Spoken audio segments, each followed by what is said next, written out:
Good morning children. Good morning madam. ఇక్కడ చూడండి నాన్న, yes మేడం.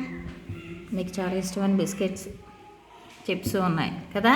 yes madam. అయితే ఇవాళ మనం షేప్స్ గురించి చెప్పుకుందాం. Okay, yes madam. ఇక్కడ చూడండి, దీనికి సైడ్స్ ఉన్నాయా? సైడ్స్ ఉన్నాయా? లేవు. దీన్ని ట్రేస్ చేస్తే మనకి ఏ షేప్ వస్తుంది? సర్కిల్ షేప్ వస్తుంది కదా. దీని చుట్టూ కూడా ట్రేస్ చేస్తే చాక్ పీస్తో మనకి సర్కిల్ షేప్ వస్తుంది. దీనికి సైడ్స్ లేవు, no sides. It's a no sided shape. దానికి సైడ్స్ అంటూ ఉండవు. ఓకే, ఇది చూస్తే ఇక్కడ చూడండి ఎన్ని సైడ్స్ ఉన్నాయి? 1 2 3 4 సైడ్స్ ఉన్నాయి. ఇందులో ఈ సైడ్ ఈ సైడ్ ఈక్వల్గా ఉన్నాయి. ఇవి long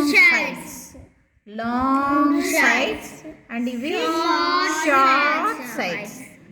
2 long sides 2 short sides. ఇలా ఉంటే ఈ షేప్ని రెక్టాంగిల్ అన్నారు. ఏంటిది? రెక్టాంగిల్. ఏమనాలి? రెక్టాంగిల్. ఇక్కడ కూడా 4 సైడ్స్ ఉన్నాయి, కానీ ఈ 4 సైడ్స్ కూడా ఈక్వల్గా ఉన్నాయి. All sides equal. All 4 sides ఈక్వల్గా ఉంటాయి. దీన్ని స్క్వేర్ అన్నారు. ఏమనాలి?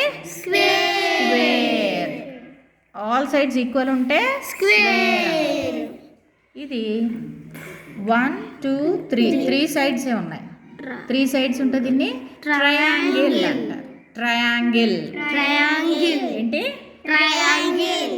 Circle rectangle square triangle.